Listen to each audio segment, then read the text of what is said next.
Hey, Travis, my friend, how you doing? Raining out there, I presume. Man, it's biblical proportions out here. I don't know if God is mad at L.A. I would certainly wouldn't blame him if he was.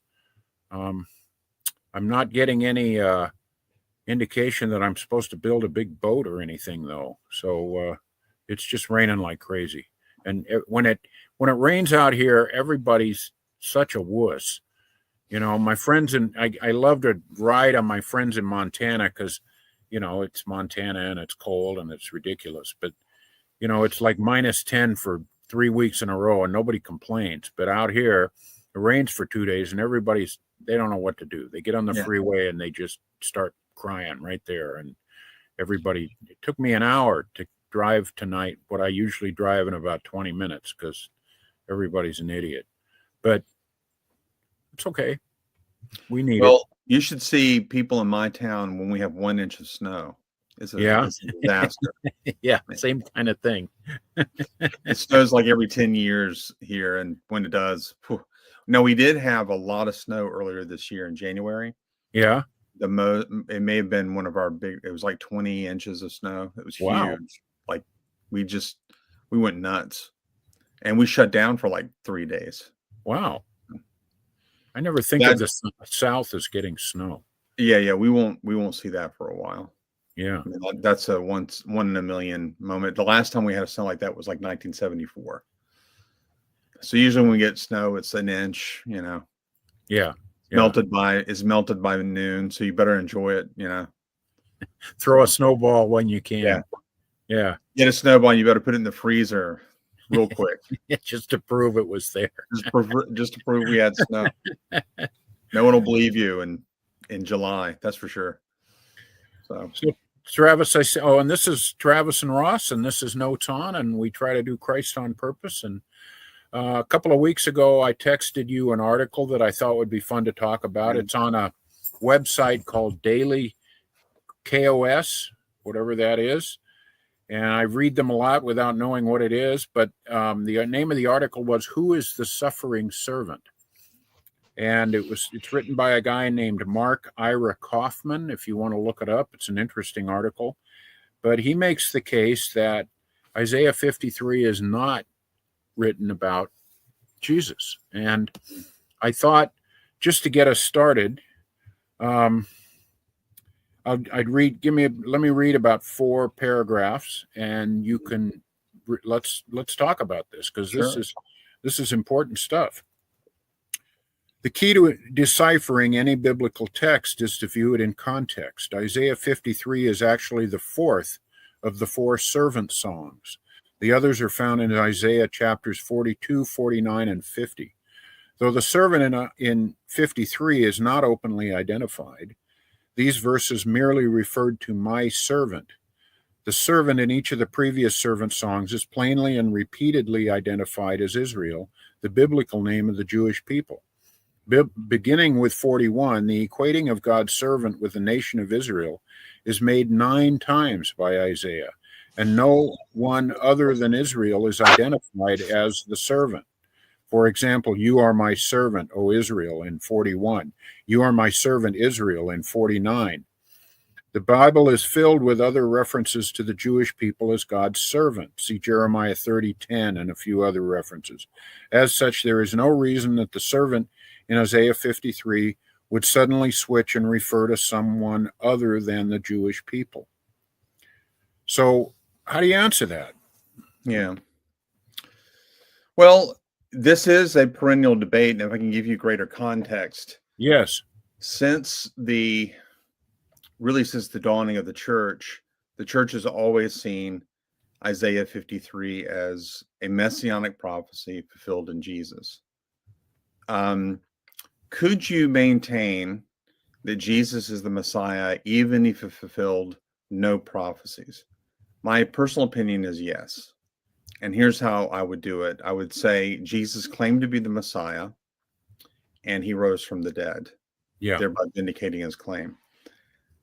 So proving that he did not fulfill any prophecies does not prove that he's not the Messiah. However, it would affect all kinds of things, not the least of which would be the idea that the apostles misinterpreted the Old Testament.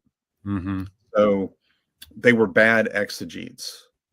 And that therefore speaks to the trustworthiness of New Testament, the New Testament witness to who the Messiah is. It would also speak to the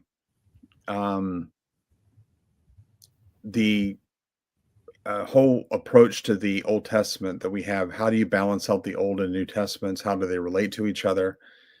And there's a lot of theology that the apostles appeal to in Isaiah 53 itself as the basis for our gospel. So our view of the gospel will be greatly affected. So you lose a lot of real estate if you say that Jesus did not literally fulfill Isaiah 53. Mm-hmm. So that's the context. Now, to ramp up the points that you've made, the four servant songs, starting in Isaiah 42, clearly state that Israel is the servant. And then we go to 49 and then 50 and then 50. It actually, 53, we commonly just call it Isaiah 53, but that servant song actually starts in Isaiah 52, starting with, bear with me for 1 second, verse 13. So Isaiah 52, 13, and goes all the way to Isaiah 53, 12. And it's the longest of the servant songs. So the question is, who's misinterpreting the text?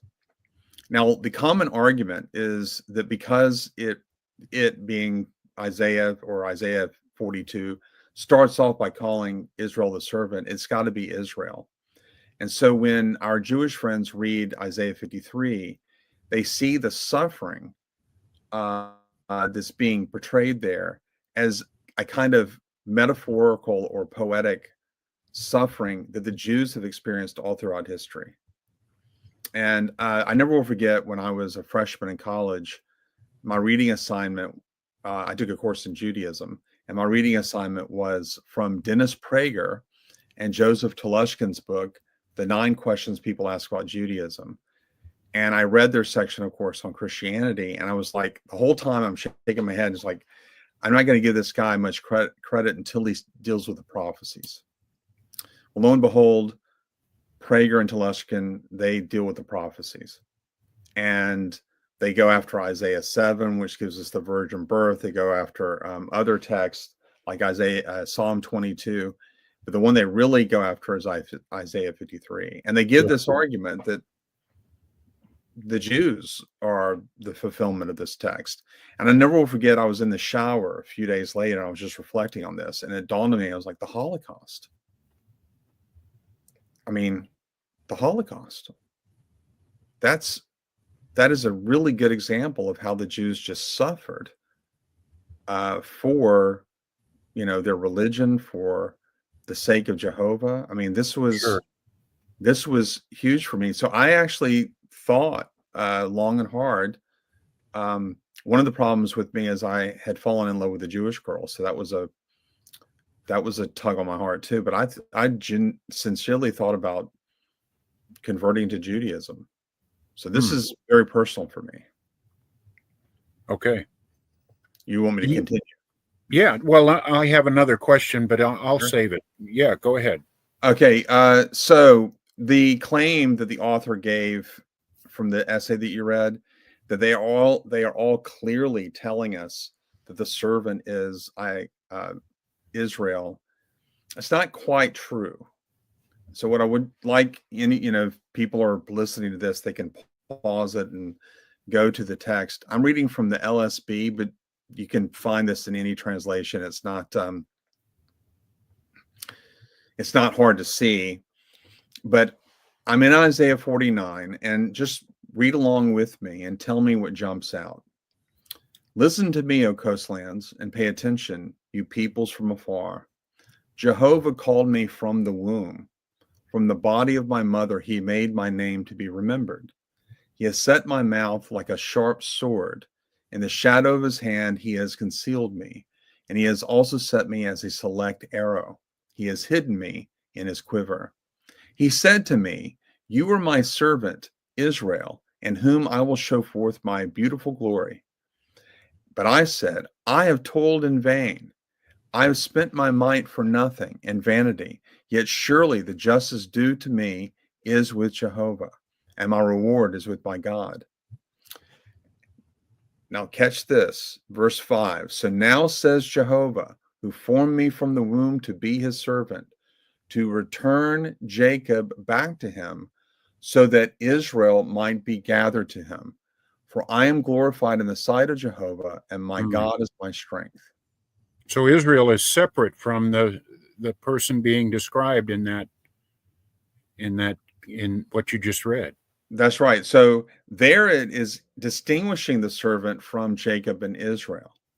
And so the traditional Christian reading of these texts is to say that God has called Israel to be his servant. Did Israel succeed? No, they fell into sin. Mm-hmm. And I'm a traditionalist, so I see the entire scroll of Isaiah as having been written by the prophet. So I can do this. But you can do this all throughout the text, but over and over and over again, we are told from Isaiah 1 all the way to the end of the book that Israel has fallen into heinous sins. And so I think that the cadence of all of this is set in Isaiah 6, where Isaiah is called as a prophet, and he says, I'm going to go, but woe is me. I'm going to go serve you, Lord, but woe is me, for I am a man of unclean lips, and I live amongst a people of unclean lips. That's a paraphrase. So that's Isaiah himself saying, the people that I live amongst are wicked sinners. That's who I live amongst. And so even though God has called Israel to be his servant, Israel itself has failed to be the servant that he has called. And so if you want a parallel, you have a parallel with Adam. Jesus is the second Adam in the sense that God called Adam to be his representative on earth, his anointed one, his prophet, priest, and king. Adam falls. And so Christ comes as the second Adam. I think you can work your way through the New Testament and see that the New Testament is constantly portraying Jesus as not just the second Adam, but the second Israel. He has come to do what Israel could not do. And so you'll notice if you get to Isaiah 50, thus says Jehovah, where is the certificate of divorce by which I have sent your mother away? Or to which of my creditors did I sell you? Behold, you were sold for your iniquities, and for your transgressions your mother was sent away. Why was there no man when I came, when I called? Why was there none to answer? Is my hand so short that it cannot ransom? Or have I no power to deliver? Behold, I dry up the sea with my rebuke. I make the rivers a wilderness. Their fish stink for lack of water and die of thirst. I clothe the heavens with blackness and make sackcloth their covering. Lord Jehovah has given me the tongue of disciples, that I may know how to sustain the weary one with a word. He awakens me morning by morning. He awakens my ear to listen as a disciple. Lord Jehovah has opened my ear, and I did not rebel, nor did I turn back. I gave my back to those who strike me, and my cheeks to those who pluck out the beard. I did not hide my face from dishonor. Even now, Lord Jehovah helps me. Therefore, I am not dishonored. Therefore, I have set my face like flint, and I know that I will not be ashamed. He who vindicates me is near. Who will contend with me? Let us stand up to each other. Who has a judgment against me? Let him approach me. Behold, Lord Jehovah helps me. Who is he who condemns me? Behold, they will all wear out like a garment. The moth will eat them. Who is among you that fears Jehovah, that listens to the voice of his servant, that walks in darkness and has no light? Let him trust in the name of Jehovah and rely on his God. Behold, all you who kindle a fire, who gird yourselves with firebrands, walk in the light of your fire, and among the brands you have set ablaze, this you will have from my hand. You will lie down in torment. Now, as I read that text, I'm seeing the servant as one who's going to keep the divorce from happening. God is going to put these people away because of their transgressions, and this the servant that's going to call them back. Mm-hmm. So this is the context. And so then we get to Isaiah 53. And this is, if I was stuck on a deserted island and I had only one text that I could take, it would be the suffering servant song. It is the entire gospel right here in this text. Isaiah 52, verse 13. Behold, my servant will prosper. He will be high and lifted up and greatly exalted. Just as many were appalled at you, my people, so his appearance was marred more than any man, and his form more than the sons of men. Thus he will sprinkle many nations. Kings will shut their mouths on account of him. For what had not been told them they will see, and what they had not heard they will understand. Who has believed our report? And to whom has the arm of the Lord been revealed? For he grew up before him like a tender shoot, and like a root out of the parched ground. He has no stately form or majesty that we should look upon him, nor appearance that we should desire him. He was despised and forsaken of men, a man of sorrows and acquainted with grief. And like one from whom men hid their face, he was despised, and we did not esteem him. Surely our griefs he himself bore, and our sorrows he carried. Yet we ourselves esteemed him stricken and smitten of God and afflicted. But he was pierced through for our transgressions. He was crushed for our iniquities. The chastening of our peace fell upon him, and by his wounds we are healed. All of us like sheep have gone astray. Each of us turned to his own way, but Jehovah has caused the iniquity of us all to fall on him. He was oppressed and he was afflicted, yet he did not open his mouth. Like a lamb that is led to the slaughter, and like a sheep that is silent before its shearers, so he did not open his mouth. By oppression and judgment he was taken away. And as for his generation, who considered that he was cut off out of the land of the living, for the transgression of my people, striking was due to him. So his grave was assigned with wicked men, and yet he was with a rich man in his death, because he had done no violence, nor was there any deceit in his mouth. But Jehovah was pleased to crush him, putting him to grief. If you would place his soul as a guilt offering, he will see his seed, he will prolong his days, and the good pleasure of Jehovah will succeed in his hand. As a result of the anguish of his soul, he will see light and be satisfied. By his knowledge, the righteous one, my servant, will justify the many, as he will bear their iniquities. Therefore, I will divide for him a portion with the many, and he will divide the spoil with the strong, because he poured out his soul to death and was numbered with the transgressors. Yet he himself bore the sin of many and interceded for the transgressors. Wow. It sure Now, seems like, man, it fits Christ so perfectly. Is it possible, Travis, that, Hugh Ross talks a lot about dual revelations? Could it mean both Israel and Christ? there are very good scholars who are evangelical who would see a dual fulfillment. One of the texts you could go to press the point is Acts 13. In Acts 13, Paul quotes Isaiah 49 and identifies the apostles with the servant. Now, I personally don't think that that's true. But if I were pressed against the wall, my faith that Jesus fulfilled this would not lapse too much if that were so. But I see this narrowing starting in Isaiah 42 and going and all culminating in the Messiah as the one who's going to fulfill these texts. And so I personally think, and I'm going to give you reasons why in a second, I personally think that Isaiah 53 is fulfilled in Jesus alone, that he alone is the fulfillment of this text. Now, can't call him a friend because I don't know him, but Tovia Singer, who's a very well-respected Jewish apologist and critic of Christianity, has argued that people like you and me, we've lost the point of view of the text.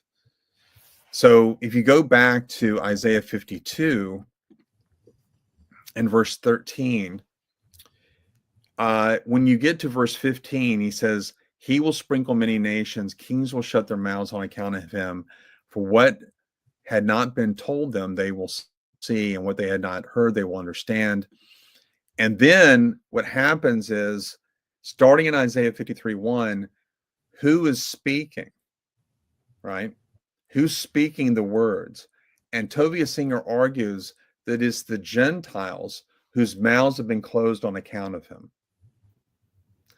The Gentile kings will speak these words about Israel and all that Israel has gone through over the years.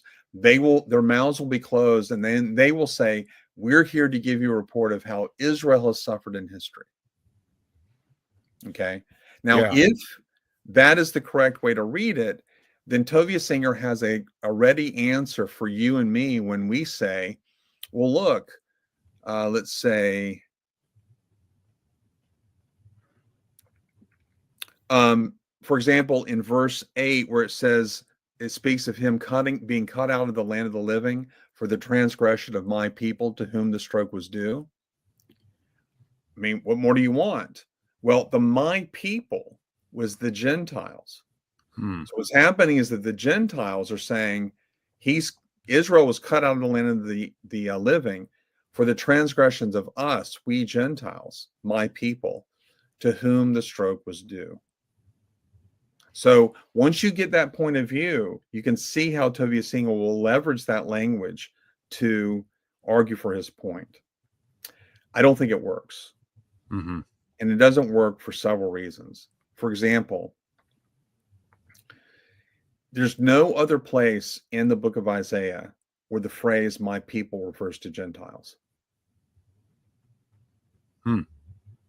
Yeah, that makes sense. So it's kind of reversing their argument against in the other way. That's right. So to me, that's a big problem.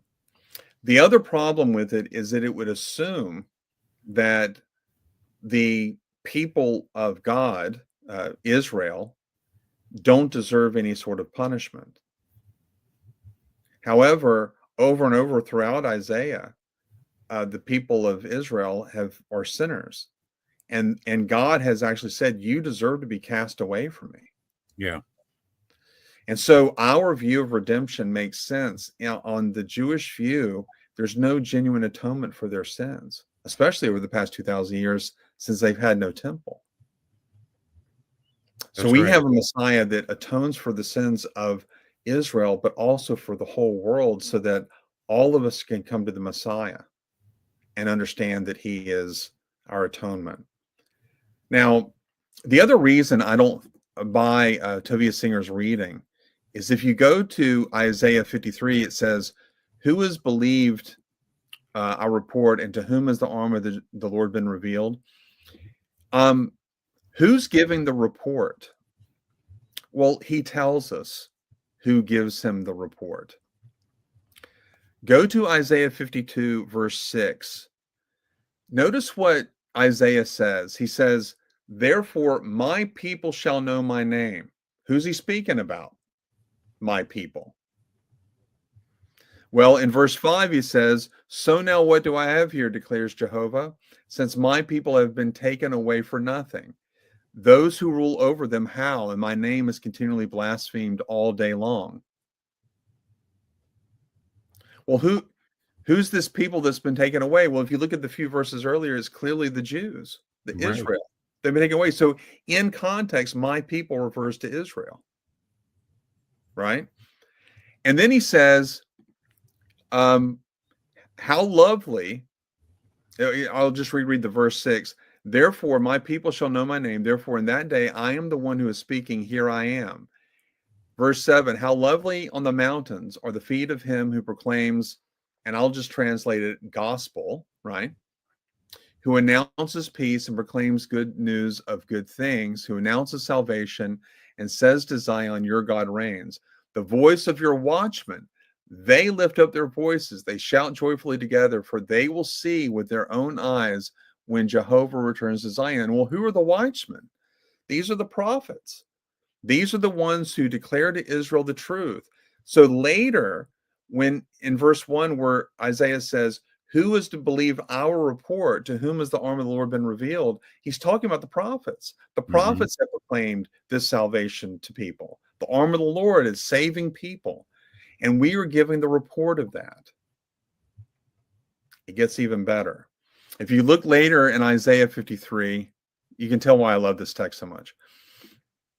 In Isaiah 53, he says in verse 2, he, that is the servant, grew up before him, that is God, like a tender shoot and like a root out of the parched ground. And he has no stately form or majesty that we should look upon him. Now, this is really interesting. Those words where he calls the servant a shoot and out of the parched ground, a stump out of the parched ground, goes all the way back to Isaiah 11, where the servant is called he's a twig that springs forth out of the stump of Jesse. The same Hebrew words describing who is clearly the Messiah in Isaiah 11, because this is talking about the reign of the Messiah, right? That messianic text is clearly referring to the Messiah as a shoot, as a twig, right? And here in Isaiah 53, he is the root or the shoot that comes out of the parched ground. And the imagery is clear. The stump of Jesse refers to the fact that the Davidic kingdom is all but gone. It's been cut down, and all that's left is a stump, and you have this twig sprouting out of it. That's the Messiah. He's the righteous branch. Yeah. And in Isaiah 53, the imagery is that of parched ground. There's spiritual death here. It's dearth. There's no life. And God has caused this one out of non-life to become living. I don't think it's an allusion to the resurrection, although it could be. I think it's an allusion to the fact that the kingdom of Judah is all but gone. It's spiritually dead. And here comes the Messiah. But it gets better. In Isaiah 52, going back to that, behold, my servant will prosper. He will be high and lifted up and greatly exalted. There are only 4 texts in all of Scripture where Isaiah sees a vision where one is high and lifted up and greatly exalted. Every single one, besides this one, every single one, it's Jehovah himself. And so this imagery is either saying that the Messiah is God, or the imagery is saying that the Messiah is so close to God that he is holy and without sin. Now, I know that our Jews are non-Trinitarians, and they're not going to want to say that the Messiah is God, right? But that's coming very close to saying that the Messiah is God. Yeah, it sure is. Travis, is there any Jewish commentary before Jesus that there must have been about this passage? Does it all say that it's the suffering servant is Israel, or is there any variety in what those commentaries say? I'm going to break a cardinal rule. I'm going to go off screen for 1 second. Yeah. Bear with me. Oh, I can't wait. This is going to be cool. Okay. This book here is entitled The Suffering Servant of Isaiah According to the Jewish Interpreters, written by Samuel R. Driver and Adolf Neubauer. This was written in the early 20th century. They record every single interpretation of Isaiah 53 given by Jews from just before Christ all the way into the modern era. Okay. Over and over and over and over again, the Jews are saying this refers to the Messiah. Wow. So is in this the a Middle Ages? Rashi and a few others changed the view and said it's Israel. But even Moses Maimonides said it's about the Messiah. It's like that 2 powers in heaven argument. Before, That's right. Jews were thinking about, there were at least 2 personalities described as Jehovah, as God in the Old Testament. And then all of a sudden Jesus comes along and they say, oh no, never mind, we were wrong about that. So it sounds like they're doing the same thing here. Yeah. I'm going to give you 2 more anecdotes as we're winding down. I would encourage everybody to listen to the debate between Tovia Singer and Michael Brown. Unfortunately, it's recorded. It's not video. It's not on video, but it's interesting. They make a bet at the very end, and Michael Brown pulls out this book, The Suffering Servant of Isaiah, according to Jewish interpreters. And since that debate, Toby's never wanted to debate him since. Wow. Second of all, I want to give an encouragement to my Gentile friends. I'm a Gentile. You're a Gentile. And it may be that the most meaningful verse to me as a Gentile Christian is at the very end of Isaiah 52, where it speaks of the kings and the nations shutting their mouths because what they didn't understand, they will now know. In light of the suffering servant, that is when the Gentiles will understand the ways of the God of Israel. So every single time a Gentile places his faith in Jesus and connects himself to the God of Israel, you're fulfilling that prophecy. Wow. And I love that text. And to me, that's one of the killer texts, because who else in history has introduced more people to the God of Israel other than our Lord Jesus? That's right. Who? We would be worshiping snakes and sacrificing our children if it weren't for Jesus. So praise God that he is our suffering servant. He is our Emmanuel. He is our Lord Christ. You know, there's so much in this culture that comes from our Christian faith that people who don't know Christ have no clue how much of the things that they hold dear, even the ones that resist him, the things that they hold dear that come from the Christian faith. And maybe we can do something on that sometime. That would be it's an amazing argument. Travis, we're over time. This has been great. Wow, what amazing content. Thank you. Thank you. Love you, brother. Love you, man. See you next week.